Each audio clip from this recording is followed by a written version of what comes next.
안녕하세요. 김호준입니다. 자유한국당에서 김환영, 배현진 씨를 6월 지방선거와 함께 치러지는 국회의원 재보궐선거에 전략 공천한다는 뉴스가 화제입니다. 두 언론인은 좌파 진영 언론 탄압의 희생양이라는 게 영입의 변인데요. 정당이 어떤 인재를 영입할지는 그 정당의 당연한 고유 권한이죠. 그런데 배현진 씨는 다른 거 다 떠나서 시기적으로 새 정부 출범 이후 교체됐으니 보수 관점에서 그리 주장할 최소한의 근거라도 있습니다. 하지만 김환영 전 KBS 사장은 박근혜 정부 시절 보도에 개입해 공영방송의 독립성과 공정성을 침해했다는 혐의로 박근혜 정부 하에 KBS 이사회가 해임 제청하고 박근혜 대통령의 일을 받아들인 인사입니다. 이 과정에서 박근혜 정부의 이정현 전 청와대 홍보수석의 보도 개입과 김기춘 전 비서실장의 사장 선임, 이사장 선출 개입이 폭로되기도 했었죠. 심지어 길 전 사장은 박근혜 전 대통령을 상대로 해임 처분 취소 소송을 했고 대법원 판결로 박근혜 정부 시절에 해임이 확정됐습니다. 자유한국당 주장대로면 박근혜 정부가 좌파가 되는 것이고 언론 탄압은 박근혜 대통령이 한 게 되는 겁니다. 아무리 언론 탄압 프레임이 필요해도 그렇죠. 한 뼘이라도 비빌 언덕이 있는 사례를 들고 나와야죠. 이렇게 허공에다 혼자 섀도우 복싱을 하는 거면 이건 정신이 나간 거 아니면 사기입니다. 김어준 생각이었습니다.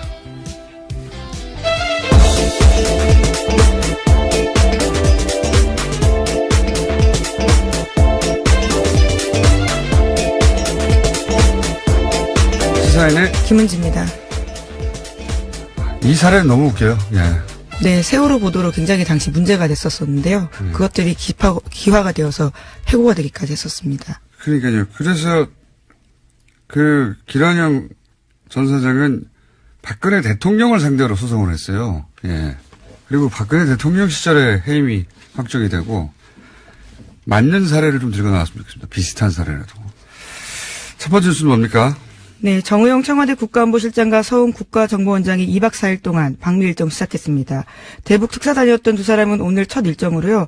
허버트 맥메스터 백악관 국가안보회의 보좌관 만납니다. 또 이후에는 존 설리번 국무부 부장관을 비롯해서 미 고위 관계자들에게 방북 결과를 브리핑할 예정이라고 합니다. 여기서 이제 어떤 결론이냐에 따라서 급속도로 진행될 수도 있고 또 제동이 걸릴 수도 있겠죠. 그리고 이제 이런 뉴스들 중에 이제 이런 뉴스도 나와요. 미국 측에서 나온 얘기입니다. 미국 측에서, 문 대통령과 매우 긴밀하게 의사소통을 한다. 지속적으로 알려주고 있다. 문재인 대통령의 경우 이제 이전에 2번의 정상회담, 그리고 그 중에 한 번은 아예 본인이 사실은 깊숙이 개입을 직접 목격했던 사건이고요. 그래서 뭘 조심해야 되는지, 같은 우를 범하지 않기 위해서는 뭘 해야 되는지 굉장히 고민이 많을 거예요. 예. 이게 실패할 가능성을 최소화하기 위해서 미국에 지속적으로 모든 정보를 단계별로 공유하라고 하겠죠. 네, 렉스 틸러슨 미국 국무장관이 밝힌 바입니다. 틸러슨 장관은 현재 아프리카 순방 중이어서 만나지 못하고 있는데요. 이와 관련해서 긍정적인 이야기들을 했습니다. 북한이 미국과의 비핵화 대화 의지를 표명한 것과 관련해서는요. 기자들에게 긍정적 신호로 평가한다라고 이야기하고 또 트럼프 대통령이 언급한 대로 남북 간 대화를 통해서 잠재적으로 긍정적인 신호들이 북한에서 오고 있다라고 평가했습니다. 이게 둘만 만나도 이게 어려운 법인데 완전히 다른 셋이 만나서 지금 합의를 이끌어내야 되니까 한 발만 삐끗하면 다시 원점이거든요. 원점이 아니라 더 나쁜 거죠, 이제. 이렇게 좋아질 듯 하다가 나빠지는 거니까, 예. 네, 거기서 문재인 대통령이 역할을 많이 하고 있다고 이야기를 직접 한 겁니다. 살얼음을 걷는 기분일 겁니다. 지금 이 사안들을 진행하고 있는 사람들은. 자, 그런 일이 벌어지고 있고요. 다음 뉴스는요. 네, 또 이번 봄 한미연합훈련에 미군의 항공모함이 참여하지 않을 것으로 알려졌다라고요. 오늘 아침 한겨레신문이 보도했습니다.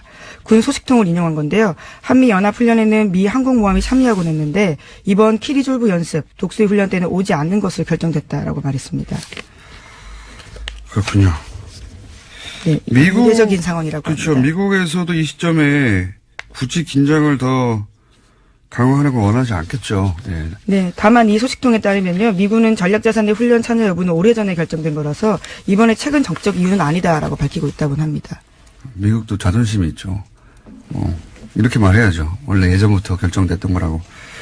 어쨌든 이 시점에서 긴장을 미국 입장에서도 강화할 이유가 없기 때문에 훈련을 하되 항공모함은 참여하지 않는다. 이 정도 뉴스가 나오고요.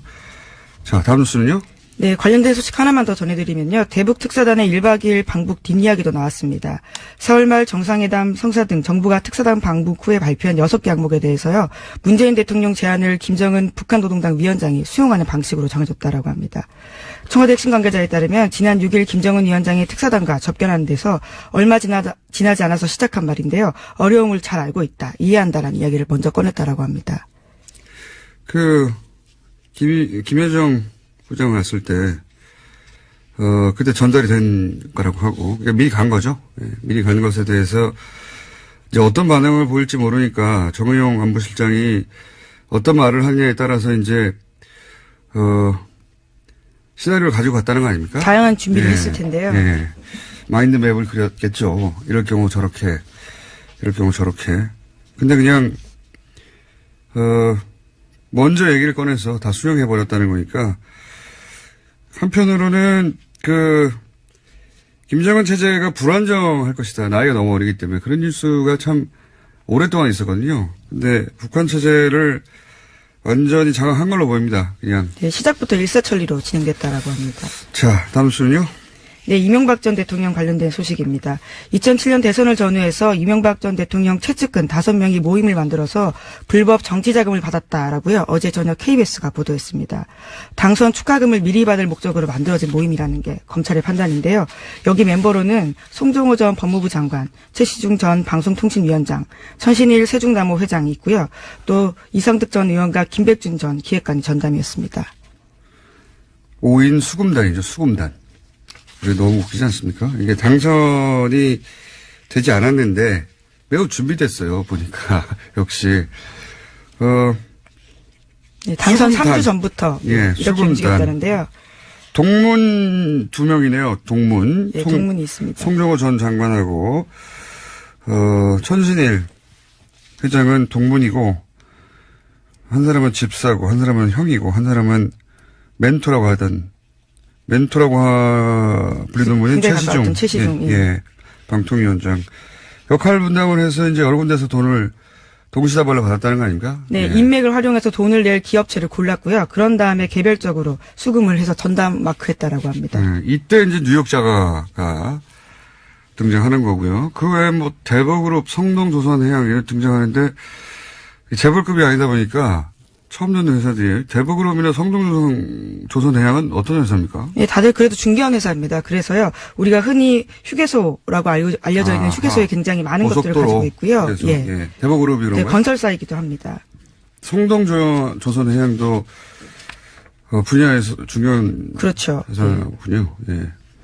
뉴욕제가만 아니네요. 네, ABC 상사도요, 나름의 그 자리에서는 굉장히 중견기업으로 자리 잡은 곳이라고 합니다. 이게 무시하는 게 아니라 이게 돈을 미리 준비해서 받을 정도의 규모는 아니지 않습니까? 네, 그래서 2억 원 건넸다라고 현재까지 나와 있는데요. 저는 이 중견 혹은 뉴욕제가를 운영하던 이런 정도의 규모에도 사전에 돈을 받았는데 이 뉴스를 보면 재벌들은 어떻겠는가, 예. 당연히 생각하지 않을 수가 없죠, 예. 돈을 그들이 비교할 수 없을 정도 많은데요. 네, 현재 문건이 나온 게 이 정도이거든요. 그렇기 예. 때문에 그 이상도 분명히 있을 거라고 추정이 가능합니다. 그렇겠죠. 예. 자, 다음 뉴스는요? 네, 이명박 전 대통령의 검찰 소환 조사가 이제 일주일도 채 남지 않았습니다. 앞서서 굉장히 불러야 될 사람이 있는데요. 박영준 전 지식경제부 차관입니다. 그런데 현재 검찰 소환에 불응하고 있다라고요. 어제 저녁 MBC가 보도했습니다. 검찰에서 오는 휴대전화 연락 모두 거부하고 있다라고 하는데요. 현재 검찰은 박 전 차관의 소재를 파악하는 데 주력하고 있다라고 합니다. 굉장히 중요한 인물이죠. 예. 포스코를 비롯해서 자원해결을 비롯해서 굉장히 중요한 인물이고, 근데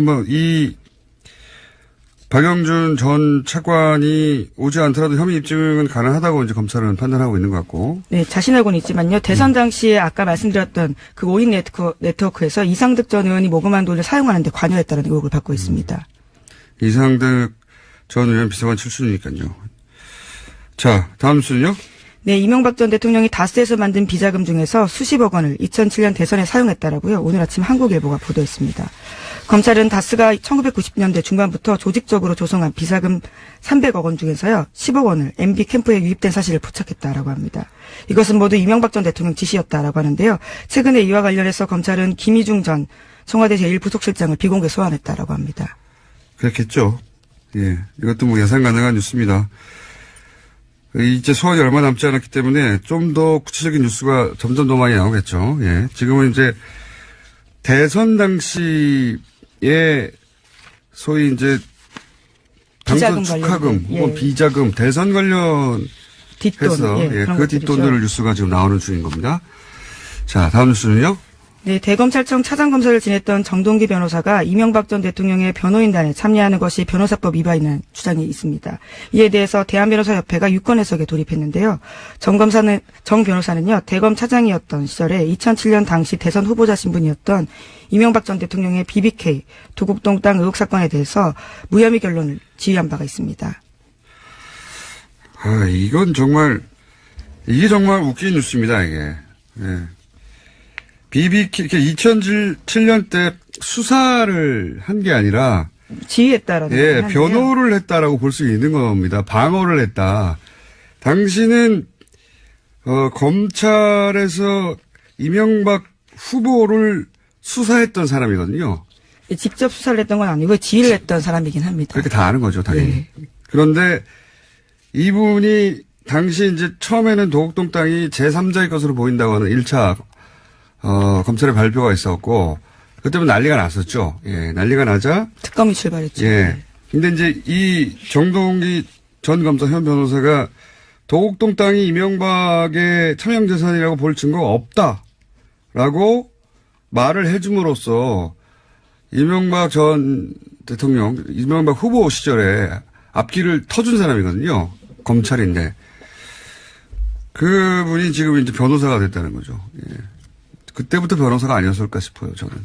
그런 의문을 가질만 하다. 오랜만에 이름 나오네요. 네, 그래서 만약에 그렇다면요, 변호사법 위반이기 때문에 변호사 역할을 할 수 없다라는 주장들이 있어서 이에 대한 판단에 들어갔다라고 합니다. 오랜만에 나온 이름입니다. 네. 그때도 검찰이 아니라 변호 역할을 한 게 아니냐, 이런 얘기를 할 수 있는 정황인 거고요. 다음 뉴스는요? 네, 국정원의 김대중 전 대통령 뒷조사를 도운 혐의로 이현동 전 국세청장이 재판에 넘겨졌습니다. 작전명 데이비슨이라고요. 허위 정치 공작 기억하실 겁니다. 공소장에는 이 전 청장의 혐의가 자세하게 나와 있는데 구체적으로 말씀을 드리면 국정원은 허위 정보를 돈을 주고 샀는가 하면 국정원 간부가 국세청장에게 찾아가서 뒷조사 상황을 브리핑하기까지 했다라고 합니다. 이 뉴스가 거꾸로 이런 역할을 하기도 하네요. 이제 당시에 그 소위 정적을 제거하기 위해서 어디까지 했냐 라는 뉴스이기도 하지만 동시에 그렇게 해서 DJ 비자금 정말 오랫동안 흘러다니던 루머거든요. 예.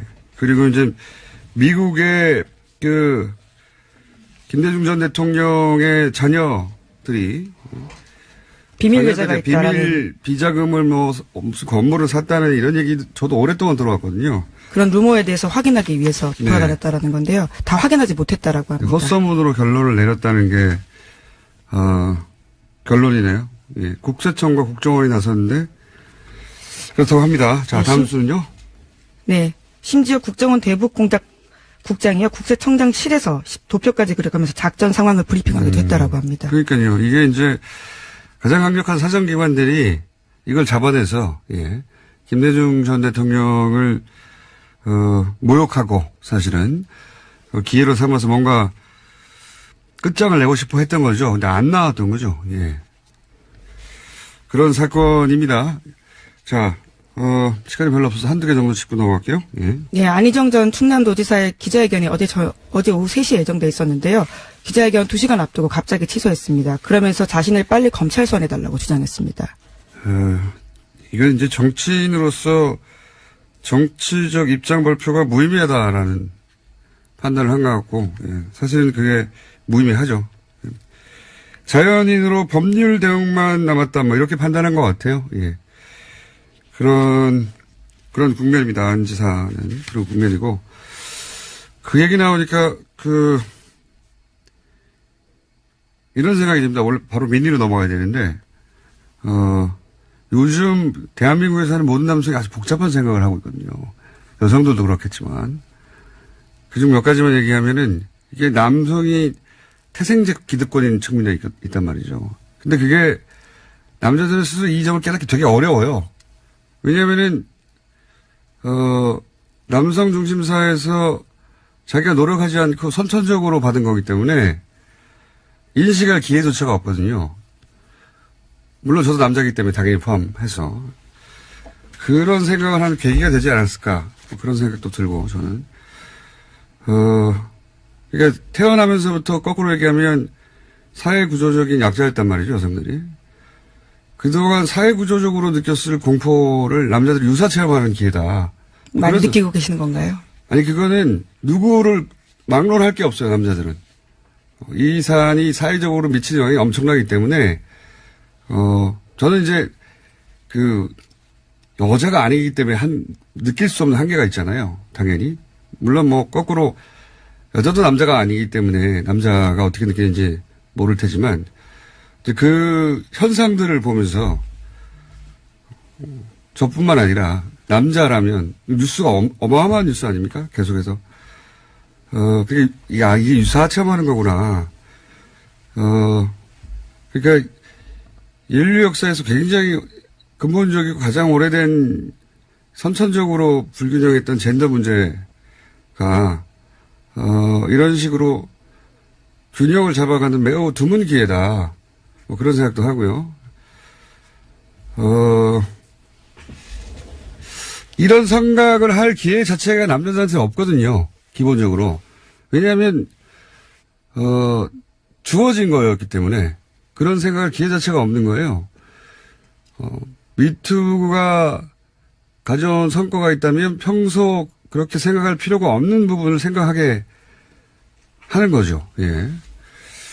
그 외에 다른 얘기를 하면 또 논란이 되기 때문에 저는 일단 여기까지만 얘기하고 그런 얘기를 할 때가 되지 않았냐. 그러니까 이게 미투가 가져온 폭로, 가해자에 대해 집중하고 또 피해자가 보호받고 이것도 중요한데 좀 근본적인 얘기도 좀 나왔으면 좋겠어요. 예. 물론 이 과정에서 남자들도 억울한 면이 있다고 말하고 싶은 욕망을 느껴요. 네. 그래도 네. 지금 굉장히 지금 피해자 중심적으로 지금 이야기들이 돌아가고 있는 상황이기 때문에요. 그렇죠. 예. 근데 그거는 또 이런 측면도 있습니다. 무서워서 그런 것도 있어요. 무서운 것도. 예. 2차 가해 굉장히 지금 위험한 문제들이 있기 때문에. 그러니까요. 예. 예. 이 이야기는 여기까지만 하죠. 제가 남자이기 때문에 가진 한계가 또 있어서. 예. 거꾸로 여성들도 이 지점에 대한 얘기를 할 필요가 있는 것 같아요. 예. 제가 가진 한계는 여기까지니까 여기까지만 얘기하고 다음에 또 따로 시간 한번 만들어가지고 그런 종류 얘기를 해야 될 때가 아닌가. 자, 그렇고 오늘 저희가 미니를 하나 준비했습니다. 갑자기 튀어나온 뉴스죠. 예, 제목만 읽어주십시오. 네. 지난 2016년 탄핵 촛불 집회 당시에요. 군 당국이 시위대가 청와대로 진입할 경우를 대비해서 군 병력을 투입하는 계엄령이나 위수령까지 검토했다는 주장이 나왔습니다. 자, 저희가 관련해서 이 문제 제기를 한 군 인권센터의 김영남 상담지원 팀장 모셨습니다. 안녕하십니까? 네, 안녕하세요. 이게 이제 탄핵 정국 당시에 군에서 촛불 무력 진압을 하진 않았지만 모의했다. 뭐 이런 눈번호는 그때 있었죠. 예. 근데 이제, 1년이 지나서 이제, 이런 의혹이 군 인권센터에서 제기됐는데 근거가 뭡니까? 국방부가 당시 이제 위수령 폐지를 막기 위한 시도를 했었고, 또 현재 육군참모차장인 구홍모 중장이 당시 이제 수도방위 사령관 시절에 이 무력 진압을 검토하는 회의를 주재했었다라는 제보를 복수로 좀 제보를 받았고, 저희가 이거를 좀 오랜 시간 동안 크로스 체킹을 해서 이 사실을 좀 사실이라고 확인했습니다. 어떤 방식으로 크로스가 된 거죠? 복수로 제보를 받았기 때문에 복수로. 예, 서로의 얘기가 얼마나 맞아 들어가는지를 좀 크로스 체킹 했었습니다. 좀 구체적으로 말씀해 주십시오. 제보 내용과. 당시에 이제 구홍모 중장, 지금 육군참모차장인 이 수방사령관이 실제 회의를 주재를 했었다고 회의를 하고요. 주재했는데 이 탄핵 기각이 될 경우에 소요가 발생할 수 있기 때문에 병력을 투입시킬 계획에 대해서 준비하는 이 회의를 주재했었다고 하고, 실제 국방부 내에는 당시에 탄핵이 기각될 가능성이 높다라는 좀 그런 분위기가 굉장히 만연해 있었다고 합니다.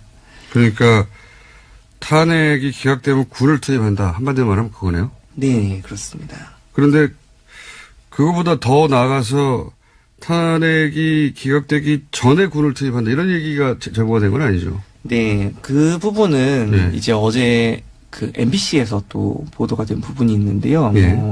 특전사가 이제 대기를 하고 있다가 청와대로 시위대가 진입하면 병력이 투입되는 것에 대해서 또 검토가 있었다라는 또 이야기가 추가로 어제 나왔습니다. 추가로 나온 얘기는 청와대 앞쪽까지 가면 청와대로 진입을 하게 되면 그 앞에 이제 마지막 경찰 라인이 뚫리면 군인이 나간다. 특전사가 투입되는 것에 대해서 이야기가 됐었다라는 또 제보가 굉장히 루머가 아닌 거네요. 당시 그런 루머가 있었고 그 민주당에서 이제 공개 경고를 하기도 했죠. 그런 생각하지 말라고. 근데 이제 뭐 진위를 파악할 수 없으니까.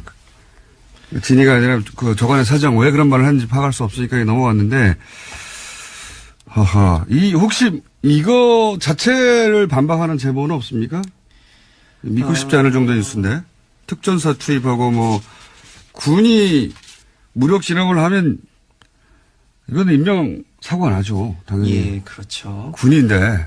이게 실제로 충격적인 뉴스네요. 그럴 리가 없다라는 반응이 또 어제 많이 나왔었는데요. 저희가 폭로를 한 이후에 그 이후에 또 어제 기자회견을 진행하고 저희가 추가로 또 제보가 된 내용이 이 당시에 구홍모 중장이 구체적으로 회의 당시에 했던 멘트나 이런 것들, 그리고 또 지시의 대상, 이런 것들이 어제 좀 제보가 됐습니다. 구체적이네요. 예, 구체적인 부분인데요. 구홍모 중장이 당시에 수방사 참모들에게 이 탄핵이 기각이 되면 촛불을 진압해야 되니 병력 투입 준비를 검토를 해라라는 지시를 했고요. 그렇기 때문에 지금 이게 사실이냐 아니냐를 확인하려면 당시에 수방사 참모로 근무하던 사람들을 조사하면 명백하게 다 드러날 일이다라는 것을 확인할 수 있습니다. 그럼 이런 제보, 이게 대단히 그 구체적인 내용이니까 이런 제보를 하는 사람은 적어도 회의 자리에 있었다는 얘기네요. 저희가 제보자에 대해서는 이게 금방 확인이 되기 때문에 알겠습니다. 그런데 이 정도 내용이면은 자리에 있었거나 뭐 회의록을 작성했거나 뭐 직접 들었거나 뭐 그렇게 추정할 수는 있는데, 그러니까 병력 투입을 하는 회의 자체가 없었다라고 합참이 입장을 내놨죠. 회의록에 있다 손 치더라도 이런 내용을 회의록에 남겼을지는 모르겠어요. 예, 저희도 회의록이 뭐 없을 가능성도 충분히 있다고 보고 있고, 이 합참은 사실 병력 투입을 논의한 회의 자체가 없었다라고 입장을 내는 게 틀린 말은 아닌 것이, 회의는 수방사에서 있었던 거지 합참에서 있었던 건 아닙니다. 그렇기 때문에 수방사에서 어떤 회의가 진행이 됐었는가에 대해서 좀 더 확인을 해볼 필요가 있다라는 좀 입장입니다. 저희는. 굉장히 충격적인 내용이네요.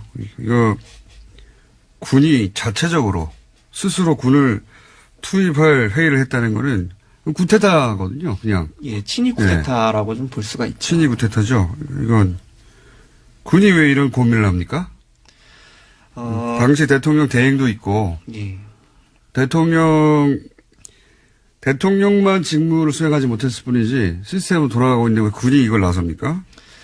실제로 어제 뭐 나온 얘기 중에 청와대 진입 시 특전사 투입 검토도 있었다고 하고 수방사에서 이런 회의를 했다고 하는데, 이 수방사하고 특전사하고 또 기무사는 이 쿠데타 방지 임무를 실제로 가지고 있는 부대들입니다.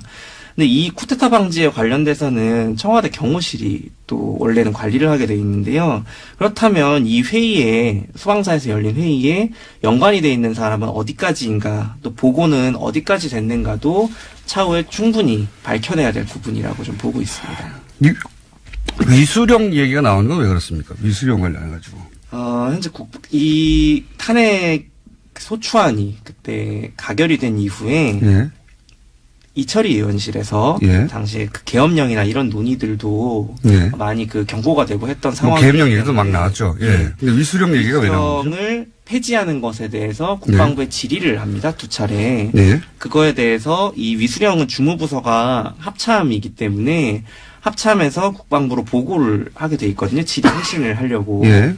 그때 위수령을 폐지하는 방향으로 검토를 해야 된다라고 보고를 했더니 국방부에서 당시 한민구 전 장관이 위수령 조치로 다시 검토를 해라라고 2번 내려보내는 일이 생깁니다. 요거는 아마 문건으로 내부에 확인을 할 수 있을 거라고 보는데. 그러니까 이 위수령을 근거로 해서 병력을 동원할 수 있기 때문에. 예, 그렇죠. 예. 계엄령 같은 경우는 위수령과 다르게 국회 동의가 필요하거든요. 네. 국회에서 해제할 수도 있는 거고. 네. 근데 위수령은 대통령령이기 때문에 대통령이 이 병력 동원에 대해서 인가하면 그 국회에 굳이 뭐 동의나 해제 절차나 이런 것들이 없어서 통제가 불가능한 영역입니다.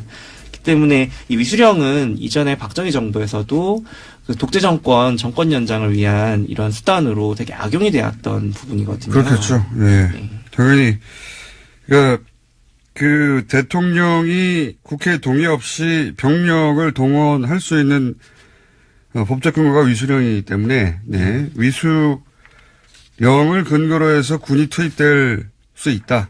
예, 그렇죠. 예, 그런 상황이었던 것 같고요.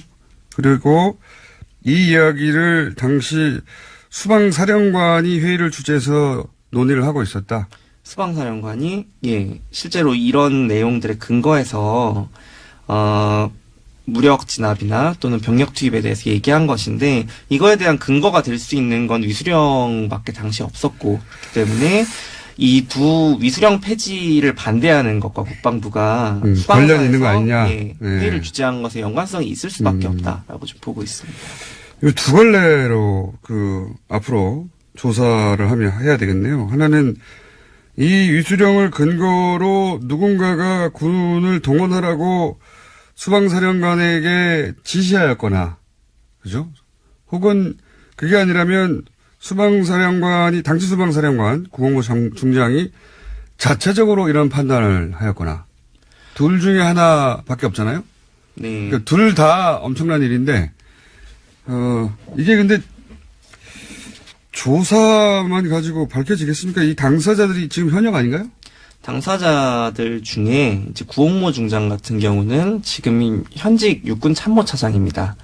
나머지 관련된 분들은 현직 군인은 아닌데요. 지금 현재 이름이 오르내리고 있는 분들은 그렇기 때문에 저희는 사실 이거는 내란 음모나 내란 예비에 해당할 수 있는 굉장히 그렇죠. 중대한 문제라서 감사관실에서 뭐 조사를 하는 것도 조사지만 국방부 감사관 가지고 되나요 이게? 보고 있습니다. 네, 수사가 필요한 부분이라고 그렇죠. 생각을 합니다. 국방부가 자체 감사해가지고 이게 아니라고 그러면 뭘 더 합니까? 야 지금 추가적인 제보가 계속 들어오고 있습니까? 어제 또 추가적인 제보가 있어서 구홍모 중장 발언이나 이런 것들이 확인이 된 건데요. 계속해서 구체적인 제보 내용이 들어온다면 그 부분에 대해서 또 저희가 확인을 하고 뭐 발표하는 뭐 그러한 일도 있을 수 있다라고 생각을 합니다. 아, 이건 대부분의 일반인들에게 굉장히 충격적입니다. 예. 군을 투입해가지고 당연히 광주가 생각날 수밖에 없고 아니면 과거 박정희 전 대통령 또는 뭐 전두환 다 생각날 수밖에 없는 거거든요. 자, 여기까지 왔습니다. 예, 이게 더 구체적인 내용이 나와야 더 다룰 수가 있기 때문에 오늘 여기까지 하고요. 계속 지켜봐야 될 뉴스네요. 예, 오늘 말씀 감사합니다. 군인권센터 김영남 팀장이었습니다. 감사합니다. 예, 감사합니다. 제가 인사를 못해가지고 시사인의 김원지 기자 옆에 계속 앉아 있었습니다. 수고하셨습니다. 예, 감사합니다. 김관진 전 청와대 안보실장이 이번에도 영장이 기각됐죠. 근데 이분이 로키드 마틴의 로비를 받아 구체적으로 1억 때에 편의를 적용받았다는 의혹 얼마 전에 불거졌었죠. 이 문제 한번 다뤄보겠습니다. 김관진 전 안보실장이 자꾸 잊혀지는 것 같아서요. 이 문제에 관한은 국내 최고의 전문가 정의당 김종대 의원 나오셨습니다. 안녕하십니까? 예, 안녕하십니까? 예. 김관진 안보실장 얘기하기 전에 요 얘기를 모시긴 했습니다만 갑자기 어제 불거져 나온 뉴스 수방사가 네. 탄핵을 기점으로 해서 탄핵 기각 기점으로 해서 군을 투입하려고 했다. 네. 그런 제보를 이제 군인권센터에서 받고 지금 원론적인 수준입니다. 아직은 원론적인 수준이라기보다는 기본적인 수준의 정보 회의가 있었다. 그런 얘기가 나왔다. 예. 이 얘기를 잠깐 다뤘는데 혹시 이 관련해서 아시는 바 있습니까? 네. 나오신 김에? 예. 이제 광화문에서 100만 명의 네. 그 시위대가 탄핵 촉구 집회를 하고 또 헌법재판소에서는 심리가 진행 중이던 작년 11월, 12월. 네. 예, 12월에는 이제 탄핵안이 국회에서 가결이 되고요. 네네. 헌법재판소로 넘어가면서 광화문은 온통 시위장으로 변했습니다. 네네. 그런데 그때 당시에 제가 보니까 한민구 국방장관은 주말이면은 이제 합참 상황실에서 대기하면서 네. 소요 상황을 체크하고 시위 상황이죠. 네. 예, 체크를 하고 또 군의 예하 부대 그러니까 여기서 좀 용어가 생소할지 모르시겠습니다만은 대전복 부대라고 있어요. 대전복. 대전복 부대. 예, 그러니까 이거는 국가 체제를 전복하려고 하는 그렇지. 세력이나 상황에 대응하는 예, 먹는 전복이 아니고 그런 게 아니라 국가 전복. 그러니까 말하자면은 시위로 인해서 국가 체제가 전복되는 것을 막는 군부대가 지정이 돼 있습니다. 그렇군요. 이게 수방사 특전사 기무사입니다. 이게 수방사 혼자 기능이 아니라 저는 수방사가 그 자체 판단으로 그 회의를 했다고 절대 믿지 않습니다. 그거는 광화문의 시위 사태가 격화됐을 때를 대비해서 대전복 회의를 한 것이고 네. 그 대전복 회의는 수방사가 회의 결과를 보고해야 되는 수신처가 있는 거예요. 컨트롤 타워가 있는데 그게 청와대 경호처입니다. 청와대 경호처. 그러니까 이렇게 되는 것이죠. 청와대 지금은 경호실이죠 아마. 경호실이 주관이 돼가지고 기무사, 특전사, 수방사 같은 부대들이 유사시에 군을 투입할 수 있는 네. 이러한 어떤 체제를 상시적으로 갖춰놓고 네. 이런 어떤 정권 보위 부대라고 할 수 있는 네. 그런 어떤 정치성이 높은 부대들이 유사시에 민간에 투입될 수 있는 부대로 이미 지정이 돼 있다. 그래서 그런 경우에 총기 발사도 허용이 됩니까? 상황에 따라서는? 참 이거 말씀드리기 거북합니다만은 어떤 위수령이나 계엄령이 발동이 되면 가능하겠죠. 일단은 대통령이 그것을 발동하면. 그러니까 이게 아직 이런 제도가 없어지지 않고 있는 거예요.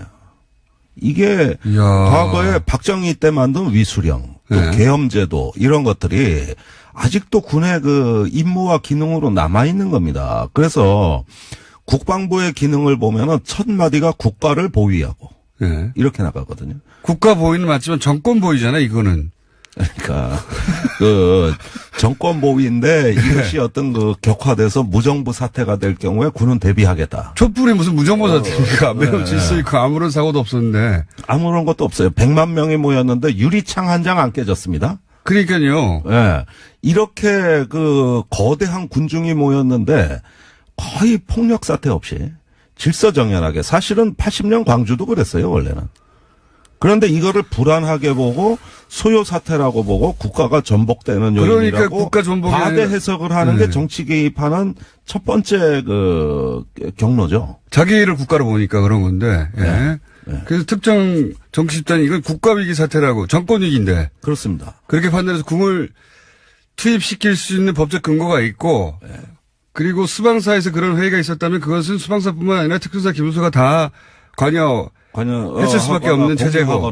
네. 그런데 이제 관여한다 그러면 전 청와대 경호처로 봅니다. 그리고 그 수방사가 그런 회의를 단독으로 열 수는 없고 그거 보고할 것이 지휘 체계, 명령 체계가 존재한다는 것이죠. 예, 그래서 파헤쳐야 되는 거네요. 매우 소중한 폭로를 했는데 그것이 자칫 수방사령관의 개인의 일탈로 몰고 가는 건 대단히 위험한 시각입니다. 그렇군요. 예, 이거는 국가에 돌아가는 시스템이 엄연히 존재하고 그 과정에서 박근혜 대통령의 위기를 국가의 위기로 확대 해석하는 네. 이런 어떤 안보 세력 내에 그릇된 관점이 존재한다는 걸로 이해를 하시고. 그리고 당시 그러면 경호처라고 저는 봅니다. 예, 경호처하고의 명령 연관. 체계가 그렇게 돼 있습니다. 그럼 경호처는 단독으로 판단했는가? 이 문제가 또 남는 거죠? 예, 그런데 이제 박근혜 대통령 자기 보스가 네. 탄핵이 되느냐 마느냐 하는 사태에서 청와대는 거대한 그때 농성장으로 변해 있었어요. 인조가 남한산성 쫓겨가듯이 그렇게 갇혀 있는 세계였습니다. 청와대가. 네. 그러면서 탄핵 이후의 시나리오를 다각도로 구성했을 것이고, 또 대통령을 보호하는 말하자면 정권 안보 차원에서 여러 가지 구상과 시나리오가 나오고 있던 시기죠. 그렇다고 경호처장이 이런 군을 민간을 대상으로 투입하는 구상을 단독으로 한다는 것도 이게 너무 상상이 힘든 일 아닙니까? 그러니까 네. 그게 자기 임무라고 생각하는 거예요. 그 경호처 이상도 있을 수 있겠네요. 그다음엔 대통령밖에 없습니다, 사실은. 이상은 없죠. 이거는. 예, 아니, 청와대 시스템이 비서실장과 경호실장 위에 대통령이 있는 거예요. 경호실장은 비서실장 지위를 안 받아요. 이거는 그런 회의를 했다는 것만으로, 네. 했다는 것만으로도 반드시 끝까지 밝혀내야 되겠네요. 다시는 이런 일이 없도록. 네. 그래서 그 회의를 한 사람 전체에 대해서 엄중하게 죄를 물어야 되겠네요. 당연하죠. 실행되지 않았다고 해서 넘어갈 일이 아니네요, 이게. 예, 수방사령관의 일탈로 몰지 말고 너는 누구 지시 받고 했냐. 이래가지고 그 시스템 전체를 일단은 그 감사 대상으로 해야 되고 조사 대상으로 해야 되고 한민구 장관의 역할까지도 규명해내야 됩니다. 국가를 보위한다는 거 아니야, 이 사람들은 자기들이. 야, 이거는 이런 얘기를 농담처럼은 했어요, 다들. 왜냐하면 그 당시 태극기 집회에 그 카드들이 계엄령을 계엄 선포예요. 예, 선포라는 얘기가 많았었기 때문에 그거는 일종의 이제 레토릭 구호처럼 저쪽에서 나오는 걸로 받아들였는데 그게 아니라 거기에 준하는 움직임이 있었다는 거 아닙니까? 그렇습니다. 그러니까 제가 보기에 아주 우발적인 그 불행한 사태가 단 하나라도 발생할 수 있었다면. 있는 네.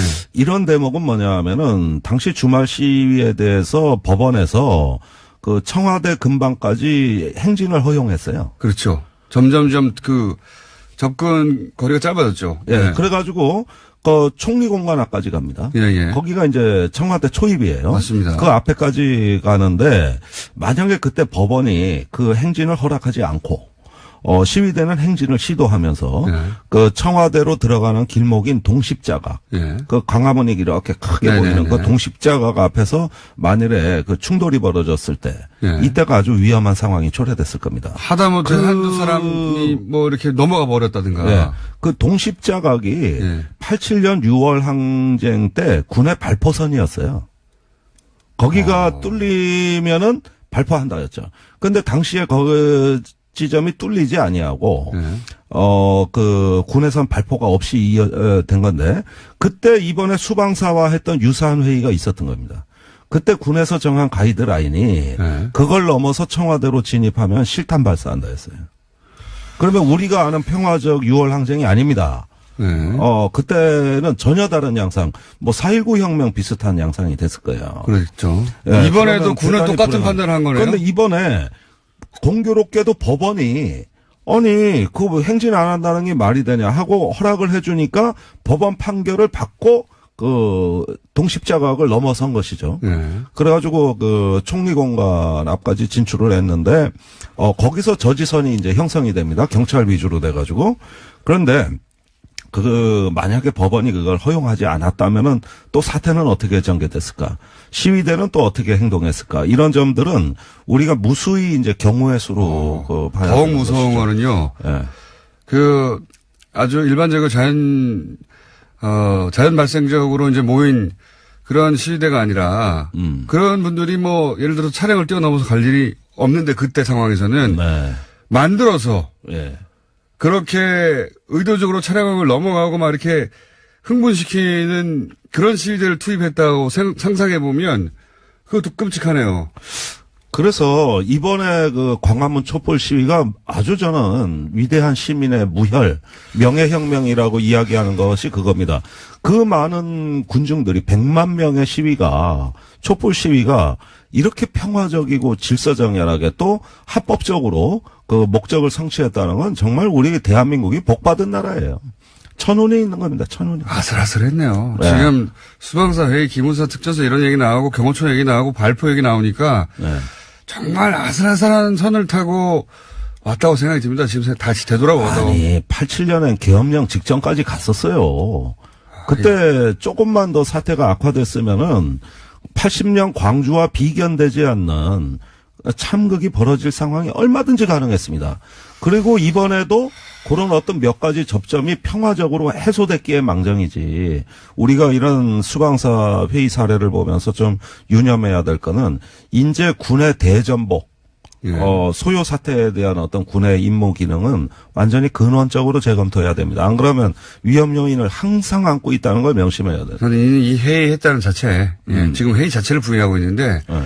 회의했다는 자체가 밝혀지면 그 실행 여부와 상관없이 모조리다. 책임을 물어야 된다. 다시는 이런 상상도 할 수 없게. 네.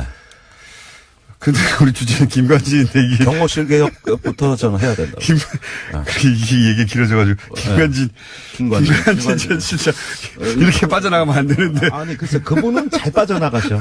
네. 자, 네. 할 수 없습니다. 시작하되 3분밖에 안 남았기 때문에 한 3부에 잠깐 쉬었다가 네. 조금 하고 가세요. 이렇게 넘어갈 수는 없지 않습니까? 안 그래도 석방이 되신 분이고 기각이 또 되신 분인데 예. 저희 방송에서도 빠져나가시면 안 되죠. 예.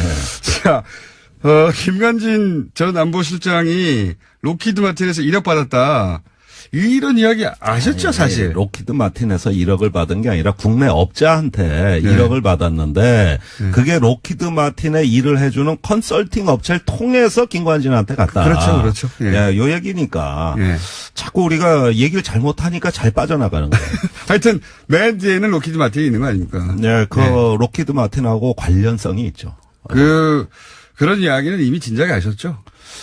이건 2010년경에 이미 미국의 FARA, 로비스트 등록협회, 네. 법무부 산하에 있어요. 네. 그 홈페이지에. 네, 로비가 합법이니까. 리빙스턴 컨설팅으로부터 받은 용역 수주 내역이 8만 달러의 내역이 뜹니다. 예. 미국의 상하원 의원 10여 명, 군 장성, 또 국방부 관료들하고 면담 일정 계획이고 그걸로 이제 리빙스턴이 상당의 어떤 피를 한국 업자로부터 대납을 받았다. 네. 그다음에 받은 돈의 일부는 리빙스턴 컨설팅 업체가 아니라 김관진한테 직접 네. 체재비로 현금으로 전달이 됐다. 그게 떠요? 그게 아파트 렌트비입니다. 네. 그다음에 골프 비용, 그다음에 인근에 또 요트 여행, 예, 이런 비용을 된 걸로 돼 있어요. 거기 이미 나옵니까? 아니 그 내용은 법무부 홈페이지에는 안 나오죠. 그러나 미국의 액수는 나온다. 액수는 나와요. 네. 그러니까 이런 것들을 지출한 내역을 밝히게 돼 있단 말이죠. 등록을 하는 로비 단체니까. 그런데 그 용도가 지금 말씀드린 대로 미국의 유력자 면담에 가장 돈이 많이 들어갔고, 네. 그 다음에 생활비죠, 렌트비, 생활비. 그 다음에 유흥비죠, 근데 요트 여행, 골프. 예, 공식 로비 비용으로 로비가 합법이니까 네. 등록할 수 있는 거 말고 등록되지 않은 것도 있지 않을까요? 그러니까 왜 한국의 철강 회사 사업을 하다가 미국 건너간 사업가가 김관진한테 이 돈을 댔을까? 그러니까요. 그 배경이 핵심이거든요. 그렇죠. 왜 줬냐 그런데 이거죠. 둘이 아는 사이냐? 예. 업자가 원래 김관진하고 잘 지낸 사이냐? 예. 아니에요. 전혀 아닙니다. 예.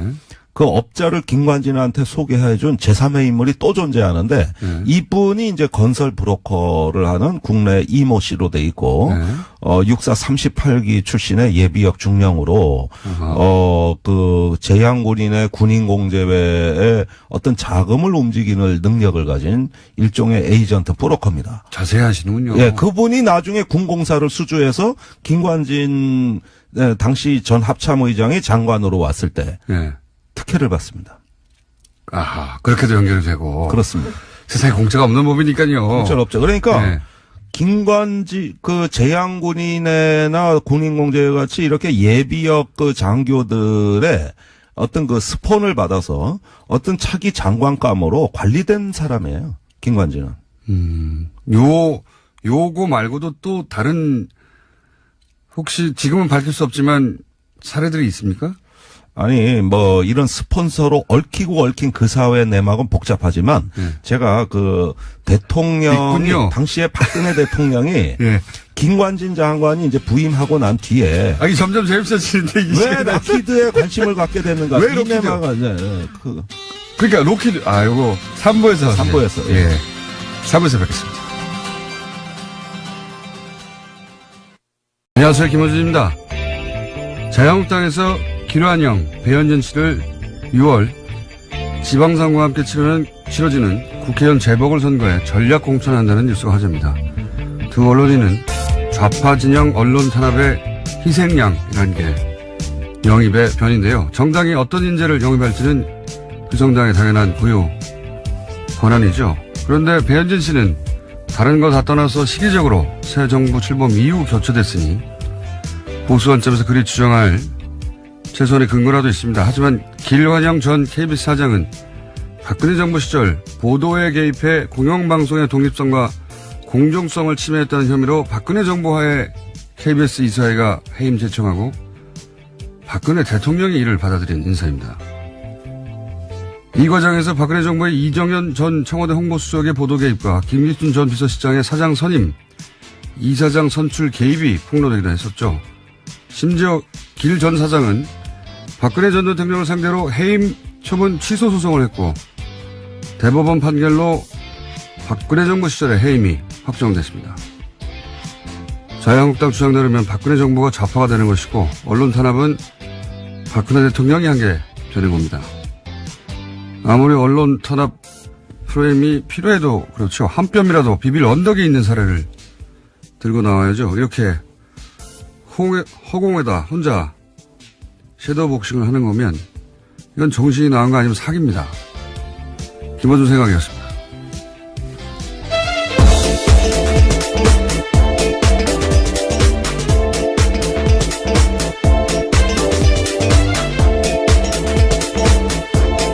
시사인의 김은지입니다. 이 사례는 너무 웃겨요. 예. 네, 세월호 보도로 굉장히 당시 문제가 됐었었는데요. 그것들이 기화가 되어서 해고가 되기까지 했었습니다. 그러니까요. 그래서 그 길환영 전 사장은 박근혜 대통령을 상대로 소송을 했어요. 예. 그리고 박근혜 대통령 시절에 해임이 확정이 되고 맞는 사례를 좀 들고 나왔으면 좋겠습니다. 비슷한 사례라도. 첫 번째 뉴스는 뭡니까? 네, 정의용 청와대 국가안보실장과 서훈 국가정보원장이 2박 4일 동안 방미 일정 시작했습니다. 대북 특사 다녔던 두 사람은 오늘 첫 일정으로요. 허버트 맥메스터 백악관 국가안보회의 보좌관 만납니다. 또 이후에는 존 설리번 국무부 부장관을 비롯해서 미 고위 관계자들에게 방북 결과를 브리핑할 예정이라고 합니다. 여기서 이제 어떤 결론이 나냐에 따라서 급속도로 진행될 수도 있고 또 제동이 걸릴 수도 있겠죠. 그리고 이제 이런 뉴스들 중에 이제 이런 뉴스도 나와요. 미국 측에서 나온 얘기입니다. 미국 측에서, 문 대통령과 매우 긴밀하게 의사소통을 한다. 지속적으로 알려주고 있다. 문재인 대통령의 경우 이제 이전에 2번의 정상회담, 그리고 그 중에 한 번은 아예 본인이 사실은 깊숙이 개입을 직접 목격했던 사건이고요. 그래서 뭘 조심해야 되는지, 같은 우를 범하지 않기 위해서는 뭘 해야 되는지 굉장히 고민이 많을 거예요. 예. 이게 실패할 가능성을 최소화하기 위해서 미국에 지속적으로 모든 정보를 단계별로 공유하려고 하겠죠. 네, 렉스 틸러슨 미국 국무장관이 밝힌 바입니다. 틸러슨 장관은 현재 아프리카 순방 중이어서 만나지 못하고 있는데요. 이와 관련해서 긍정적인 이야기들을 했습니다. 북한이 미국과의 비핵화 대화 의지를 표명한 것과 관련해서는요. 기자들에게 긍정적 신호로 평가한다라고 이야기하고 또 트럼프 대통령이 언급한 대로 남북 간 대화를 통해서 잠재적으로 긍정적인 신호들이 북한에서 오고 있다라고 평가했습니다. 이게 둘만 만나도 이게 어려운 법인데 완전히 다른 셋이 만나서 지금 합의를 이끌어내야 되니까 한 발만 삐끗하면 다시 원점이거든요. 원점이 아니라 더 나쁜 거죠, 이제. 이렇게 좋아질 듯 하다가 나빠지는 거니까, 예. 네, 거기서 문재인 대통령이 역할을 많이 하고 있다고 이야기를 직접 한 겁니다. 살얼음을 걷는 기분일 겁니다. 지금 이 사안들을 진행하고 있는 사람들은. 자, 그런 일이 벌어지고 있고요. 다음 뉴스는요. 네, 또 이번 봄 한미연합훈련에 미군의 항공모함이 참여하지 않을 것으로 알려졌다라고요. 오늘 아침 한겨레 신문이 보도했습니다. 군 소식통을 인용한 건데요. 한미연합훈련에는 미 항공모함이 참여하곤 했는데 이번 키리졸브 연습, 독수리 훈련 때는 오지 않는 것으로 결정됐다라고 말했습니다. 그렇군요.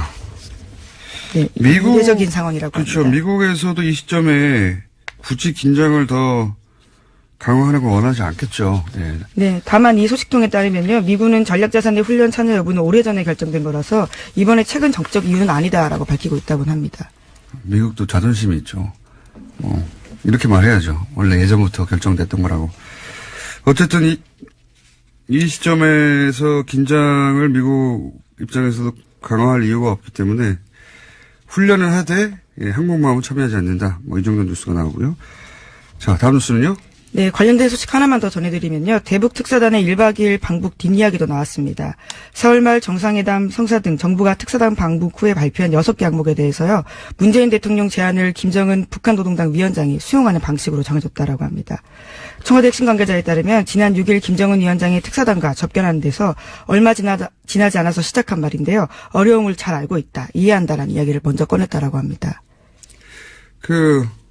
김여정 부장 왔을 때, 그때 전달이 된 거라고 하고, 그러니까 미리 간 거죠. 예, 미리 간 것에 대해서 이제 어떤 반응을 보일지 모르니까 정의용 안보실장이 어떤 말을 하느냐에 따라서 이제, 시나리오를 가지고 갔다는 거 아닙니까? 다양한 준비를 했을 텐데요. 예. 마인드맵을 그렸겠죠. 이럴 경우 저렇게, 이럴 경우 저렇게. 근데 그냥, 먼저 얘기를 꺼내서 다 수용해버렸다는 거니까, 한편으로는 김정은 체제가 불안정할 것이다. 나이가 너무 어리기 때문에 그런 뉴스가 참 오랫동안 있었거든요. 근데 북한 체제를 완전히 장악한 걸로 보입니다. 그냥. 네, 시작부터 일사천리로 진행됐다라고 합니다. 자, 다음 뉴스는요. 네, 이명박 전 대통령 관련된 소식입니다. 2007년 대선을 전후해서 이명박 전 대통령 최측근 5명이 모임을 만들어서 불법 정치자금을 받았다라고요. 어제 저녁 KBS가 보도했습니다. 당선 축하금을 미리 받을 목적으로 만들어진 모임이라는 게 검찰의 판단인데요. 여기 멤버로는 송정호 전 법무부 장관, 최시중 전 방송통신위원장, 천신일 세종나무 회장이 있고요. 또 이상득 전 의원과 김백준 전 기획관이 전담이었습니다. 5인 수금단이죠. 수금단.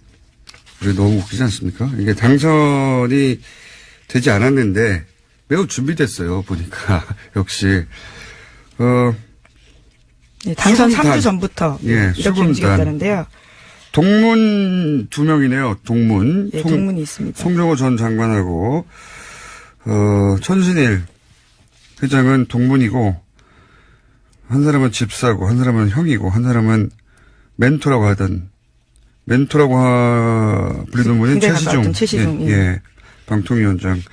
역할 분담을 해서 이제 여러 군데서 돈을 동시다발로 받았다는 거 아닙니까? 네, 예. 인맥을 활용해서 돈을 낼 기업체를 골랐고요. 그런 다음에 개별적으로 수금을 해서 전담 마크했다라고 합니다. 이때 이제 뉴욕 자가가 등장하는 거고요. 그 외에 대버그룹 성동조선해양 이런 등장하는데 재벌급이 아니다 보니까 처음 듣는 회사들이 대버그룹이나 성동조선해양은 어떤 회사입니까? 네, 다들 그래도 중견 회사입니다. 그래서요, 우리가 흔히 휴게소라고 알려져 있는 휴게소에 굉장히 많은 것들을 가지고 있고요. 휴게소. 예. 대버그룹이 그런가요? 네, 건설사이기도 합니다. 성동조선해양도 분야에서 중요한 그렇죠. 회사군요. 예. 뉴욕 자가만 아니네요. 네, ABC 상사도요, 나름의 그 자리에서는 굉장히 중견기업으로 자리 잡은 곳이라고 합니다. 이게 무시하는 게 아니라 이게 돈을 미리 준비해서 받을 정도의 규모는 아니지 않습니까? 네, 그래서 2억 원 건넸다라고 현재까지 나와 있는데요. 저는 이 중기업 혹은 뉴욕 제가를 운영하던 이런 정도의 규모에도 사전에 돈을 받았는데 이 뉴스를 보면 재벌들은 어떻겠는가, 예. 당연히 생각하지 않을 수가 없죠, 예. 돈을 그들이 비교할 수 없을 정도 많은데요. 네, 현재 문건이 나온 게 이 정도이거든요. 그렇기 예. 때문에 그 이상도 분명히 있을 거라고 추정이 가능합니다. 그렇겠죠. 예. 자, 다음 뉴스는요? 네, 이명박 전 대통령의 검찰 소환 조사가 이제 일주일도 채 남지 않았습니다. 앞서서 굉장히 불러야 될 사람이 있는데요. 박영준 전 지식경제부 차관입니다. 그런데 현재 검찰 소환에 불응하고 있다라고요. 어제 저녁 MBC가 보도했습니다. 검찰에서 오는 휴대전화 연락 모두 거부하고 있다라고 하는데요. 현재 검찰은 박 전 차관의 소재를 파악하는 데 주력하고 있다라고 합니다. 굉장히 중요한 인물이죠. 예. 포스코를 비롯해서 자원해결을 비롯해서 굉장히 허위 정치 공작 기억하실 겁니다.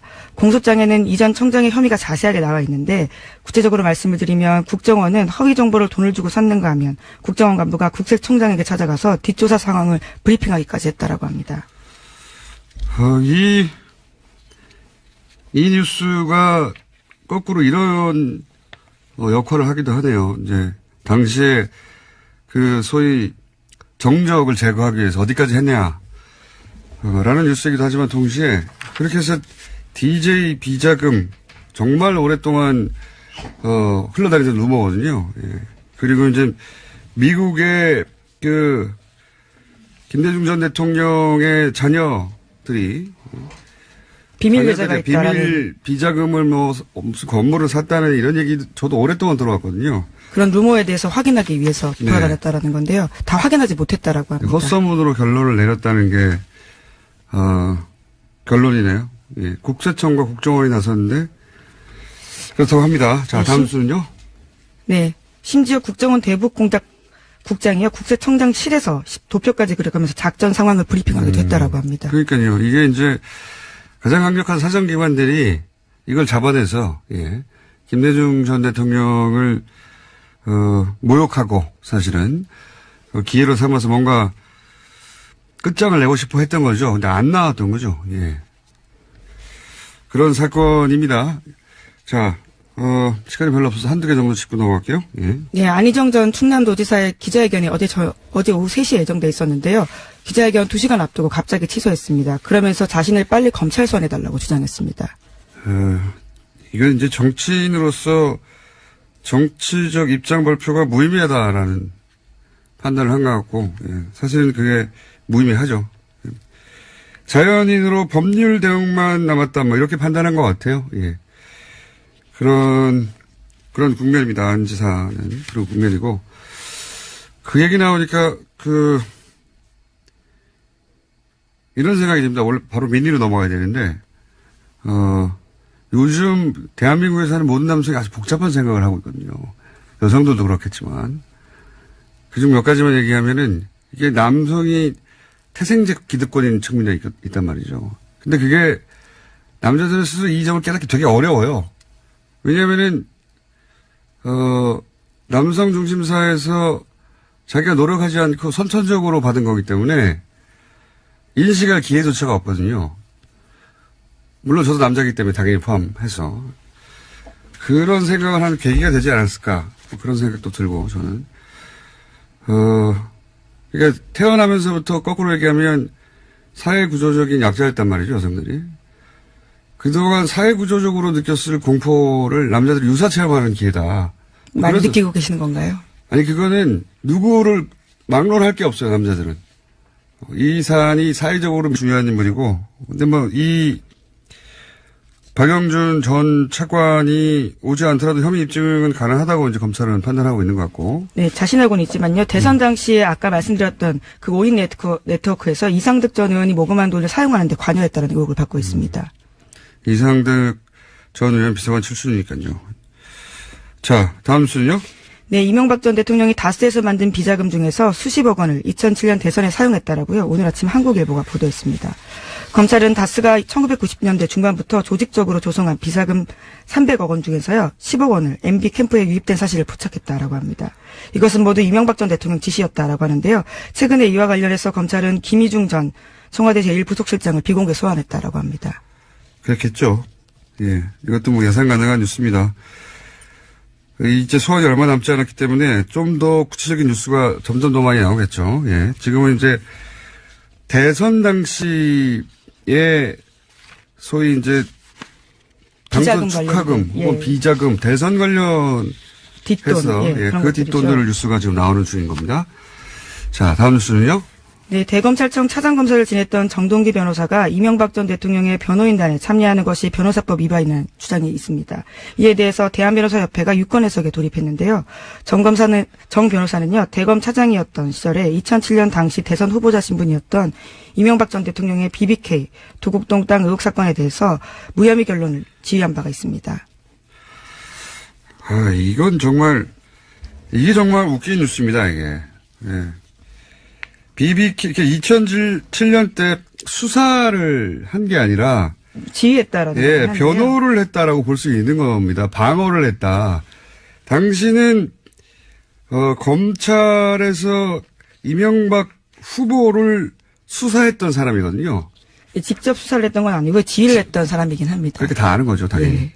그런데 이분이 당시 이제 처음에는 도곡동 땅이 제3자의 것으로 보인다고 하는 1차 검찰의 발표가 있었고, 그때부터 난리가 났었죠. 예, 난리가 나자. 특검이 출발했죠. 예. 근데 이제 이 정동기 전 검사 현 변호사가 도곡동 땅이 이명박의 차명재산이라고 볼 증거가 없다라고 말을 해줌으로써 이명박 전 대통령, 이명박 후보 시절에 앞길을 터준 사람이거든요.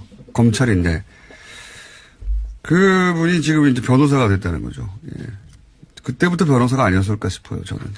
그런 의문을 가질만 하다. 오랜만에 이름 나오네요. 네, 그래서 만약에 그렇다면요, 변호사법 위반이기 때문에 변호사 역할을 할 수 없다라는 주장들이 있어서 네. 이에 대한 판단에 들어갔다라고 합니다. 오랜만에 나온 이름입니다. 네. 그때도 검찰이 아니라 변호 역할을 한 게 아니냐, 이런 얘기를 할 수 있는 정황인 거고요. 다음 뉴스는요? 네, 국정원의 김대중 전 대통령 뒷조사를 도운 혐의로 이현동 전 국세청장이 재판에 넘겨졌습니다. 작전명 데이비슨이라고요.